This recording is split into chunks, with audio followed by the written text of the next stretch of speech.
Oh, this room feels like a furnace. Got no fan, full on bright lights. I don't know if you can hear the air conditioner. It's in a different room, but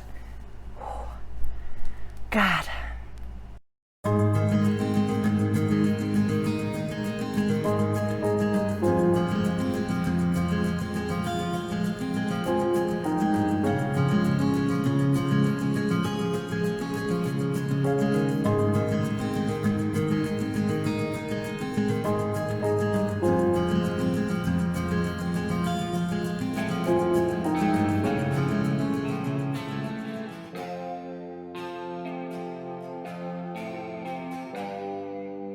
Hey there, welcome back to my bedroom. Today we're going to be talking about the two paths to recovery: medical-driven therapy and spiritual-based fellowships. The approach someone chooses to take towards recovery is often connected to how they view addiction. While everyone has their own beliefs and approach to substance use, in my experience, I find that people who seek out spiritual fellowship are most often looking for support and encouragement from others. Addiction can feel super isolating, and being around people who have experienced similar circumstances can feel cathartic and very healing. Spiritual fellowships, including all 12-step programs, offer connection and support while focusing on the obsession of the substance. I'm going to talk more about 12-step programs later on in this video, but first I want to talk more about medically supported therapies for addiction. In my opinion, and supported by a lot of the research that I've been doing, mental health and addiction or substance use problems go hand in hand, so it's nearly impossible to treat one without treating the other. In order to recover from substance use disorders, it's imperative to find the source of the problem, whether that be abuse, trauma, or neglect. This is why mental health treatment is often used in recovery treatment. All of the therapy treatments I discussed today are based in scientific research and psychology, and should be worked through with a medical professional. This kind of inner work can be challenging at best and triggering at worst, so it's crucial to have a trained medical professional work through this with you.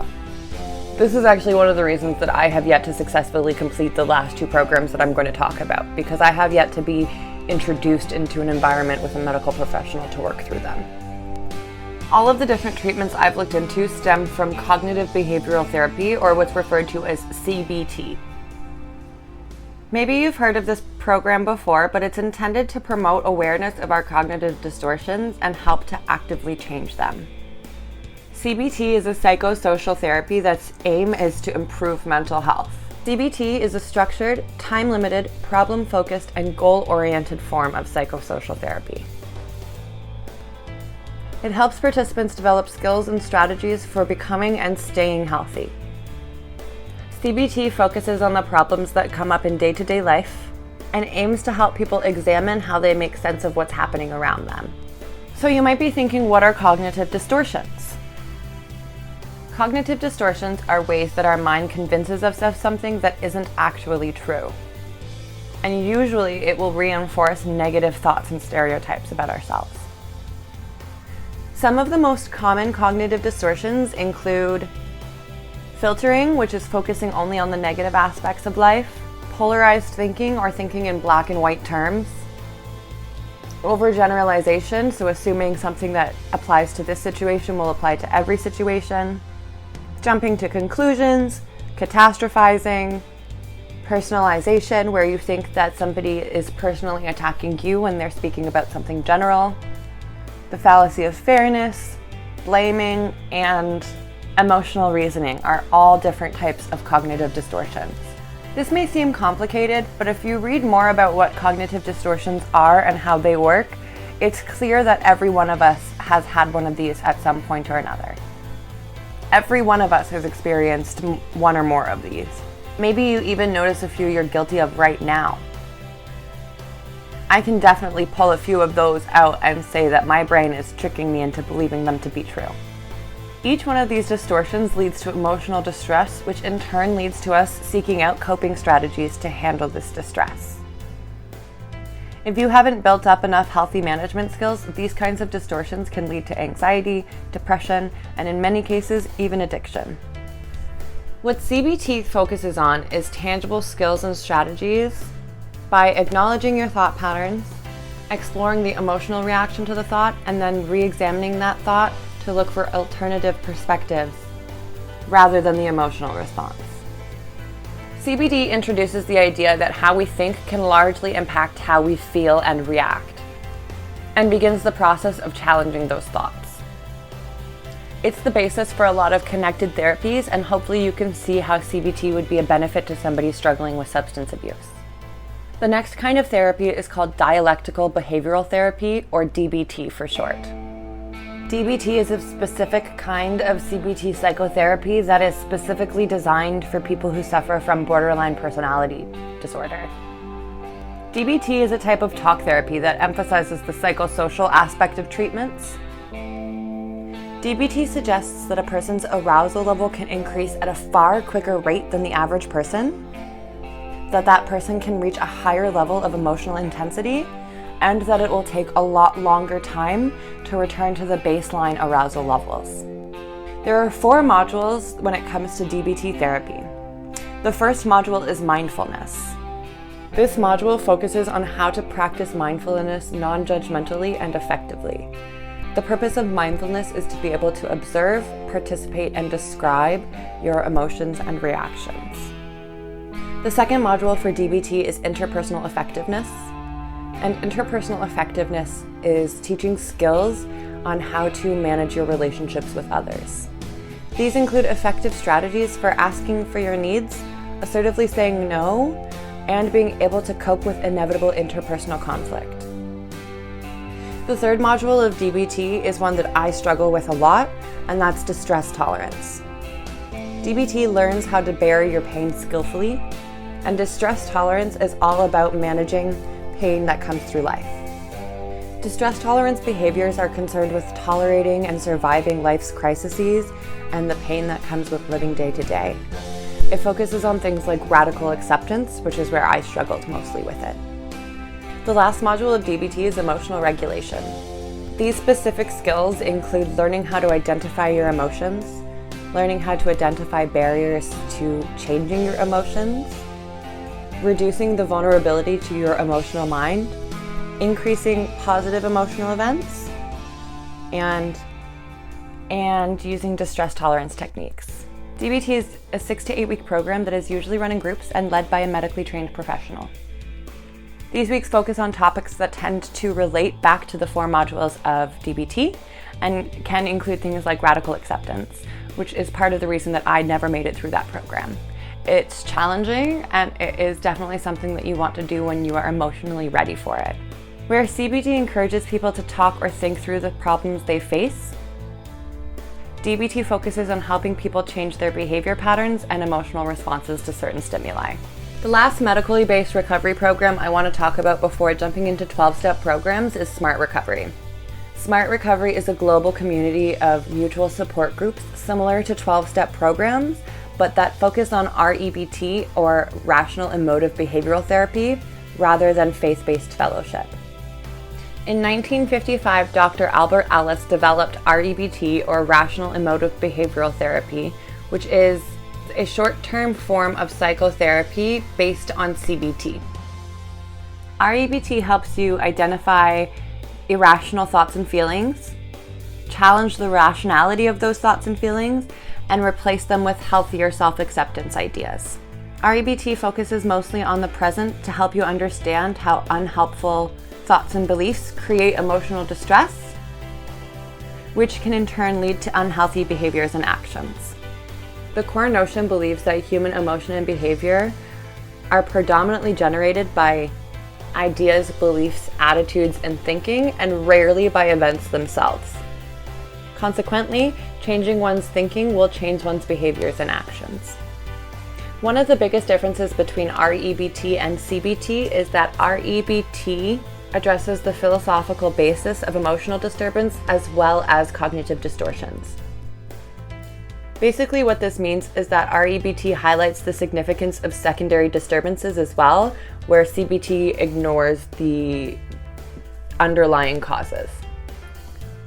So feeling anxious about becoming anxious or angry about being angry, for example, are one of the largest factors in lifelong depression, severe anxiety, and panic attacks.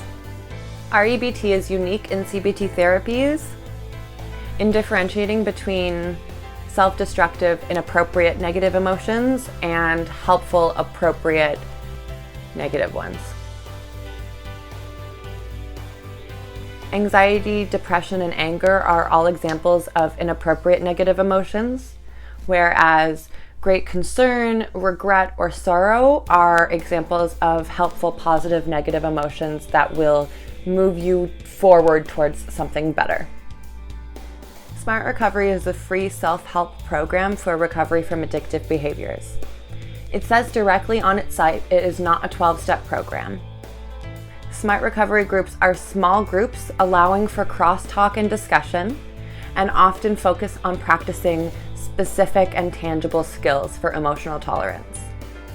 The focus is on learning to increase your motivation to quit, handling cravings without acting on them, developing new ways for dealing with problems, and creating a healthy, positive lifestyle. SMART is for those who are considering abstinence, but they do believe that recovery is a personal choice and relapse is a part of the process. They don't shame people for relapse and instead use that as a motivation to keep going. In following the process of REBT, SMART has published a list of 9 ideas that reflect their beliefs on recovery. These ideas closely reflect the 12 steps, but in a recovery-focused instead of faith-focused way. SMART ideas for recoveries are: number 1, I am not powerless over drugs, alcohol, or other addictive behaviors. I can certainly use some help with this problem, and I believe I can beat this problem like millions of others have. Number 2, booze and drugs don't jump into my body. I choose to use them, and therefore I can choose not to use them and make that stick. Number 3, my substance use hurts me and others. I may feel good for a short while, but I feel worse in the long run. Number 4, SMART may help me achieve my goals of sobriety, but I gain power by accepting personal responsibility for my actions and what I put in my body. Number 5, getting drunk or high is a way of indulging myself and coping with feeling stress, anger, or frustration. It's just not worth it. Number 6, there are better ways of coping with life than intoxicating myself. Once I learn these ways, I will be willing to give up my addictive behaviors permanently. Number 7, it makes sense to seek help to learn new approaches because what I've been doing hasn't been working. Number 8, I can learn from others and enjoy their support without depending on the group for the rest of my life. And number 9, once I have mastered the proven methods of self-management, I can recover, graduate from the program, and move on with my life. If you're at all familiar with the 12-step programs like AA or NA, you'll notice the subtle shade that these ideas throw at the 12-step program while focusing on recovery instead of community. This brings me to the discussion of 12-step programs, or what I consider spiritual fellowships rather than recovery programs. In my experience, 12-step programs are dangerously mislabeled as recovery and should instead be promoted as spiritual support. AA, however, has managed to brand and position itself as the right way towards recovery. The Department of Mental Health and Substance Abuse Services says, faith-based recovery and support is an opportunity for places of worship and fellowship to support and strengthen their community by offering fellowship recovery programs to help individuals beat their addictions. Faith-based fellowship is basically getting together with people in a room that share your similar experiences and talking about it to find connection. A lot of the times you'll hear the expression, come early, stay late, as a way for members to promote fellowshipping. Meetings tend to be structured or on a specific topic, so it's often before and after the meetings that you'll notice people sticking around to have those chit-chats and to connect with each other. Fellowshipping also comes in the form of consistency. When you're seeing the same people over and over again, it's easy to create a bond and to make plans for connecting with each other.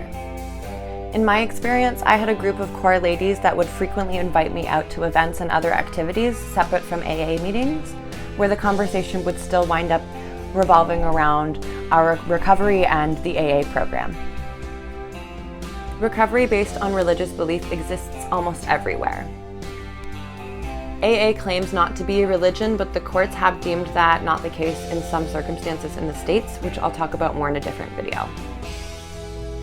On worship, while AA claims to be non-denominational, the third step requires you to give your life and will over to God. This doesn't express a necessary worship, but oftentimes you will see AA members worshiping the group or the big book itself in a way to reduce their obsession with alcohol. The word worship just means admiration or devotion to a certain person, place, or idea. And AA's faith-based recovery absolutely relies on worship. AA requires that you have a faith or belief in some sort of higher power to successfully work the program. While they try to make the case that you are able to come to your own conclusion of what that power may be, the language used often depicts or encourages a Christ-like deity that can interact directly with your life and communicate with you through prayer. AA itself as a program has put out a number of statements on faith. One of the statements they put out is as follows, quote, "A misconception of AA is that it's a religious organization. New members confronted with AA's emphasis on spiritual recovery often equate spiritual for being religious. Yet with rare exceptions, once AA members have achieved a length of sobriety, they will undoubtedly have found a strength inside them, a higher power to believe in, and the stumbling blocks removed." Unquote. AA suggests to new members that you can make the group your higher power, or a doorknob, or a cat. They then say, give your will and your life over to that doorknob and go by its will, not your own.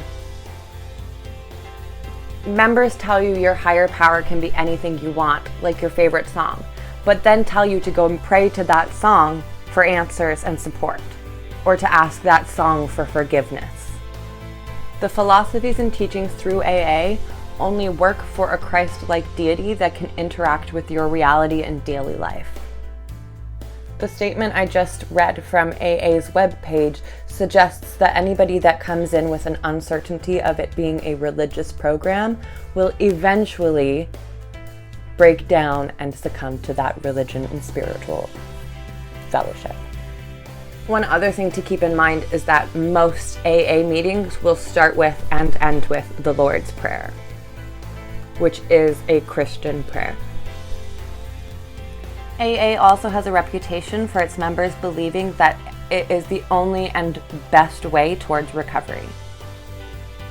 It even says in the AA preamble that this is a program that will work for anybody who's willing to work it. In my experience, a lot of members and meetings will also promote the idea that sobriety means sobriety from all substances, including pain medications, antidepressants, or maintenance medications. From my experience, a lot of the members that are involved in AA long-term look at the program similarly to how a theist looks at their religion. We have the correct answers, we know what's right, and if you disagree with us, you are wrong. One of the funniest things that I read from an AA site I found on aacleveland.org, and that quote says, "Even though the founders were a bunch of homogenous, white, middle-class, male Christian men, they represented the full spectrum of belief."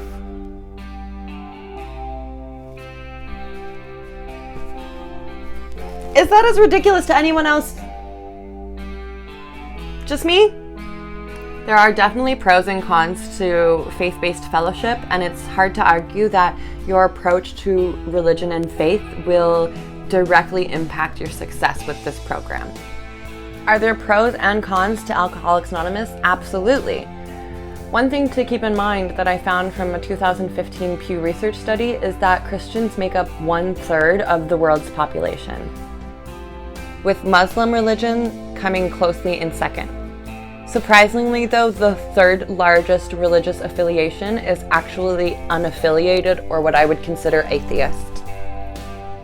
And that number is just growing. When looking at those numbers, it's no surprise at all that 1, AA works for a ton of people, and 2, it's not the only recovery program out there that's going to be beneficial. What are some of the pros to Alcoholics Anonymous or 12-step programs in general?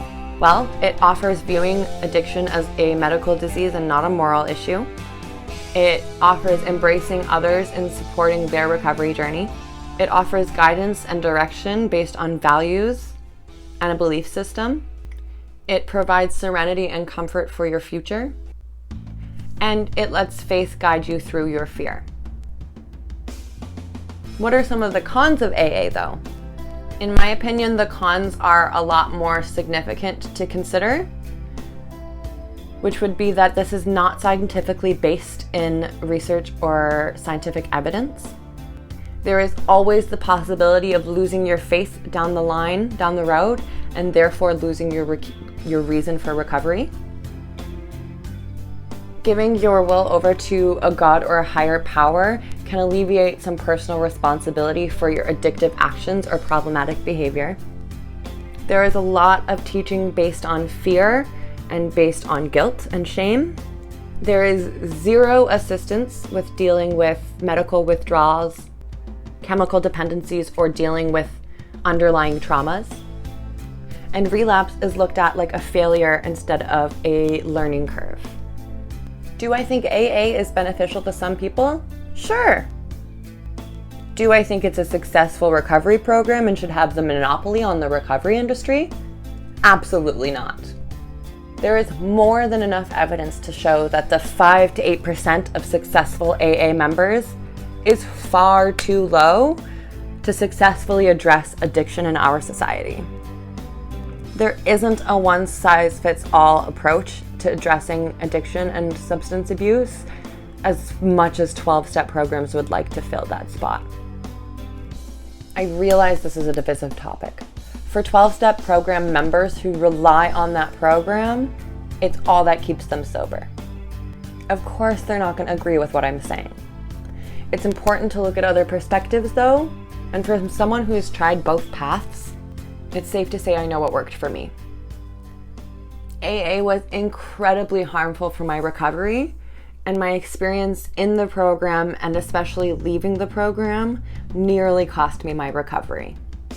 My next video was going to be about Dr. Bob, who is the founder of AA, and a little bit about the formation of the 12-step program. But there's a more important video I think we have to talk about first. It's going to be a challenging video, but it's important for me to remain honest with you. So next week, I'm going to be talking about recovery privilege and what white privilege looks like in addiction recovery. There's a lot going on in our world right now that needs to be talked about, and if I'm creating this platform and creating this space for open and honest conversation, I think it's important that we address that I'm in the position I'm in because of privilege. So until then, stay safe, stay informed, and I will see you next time. Bye.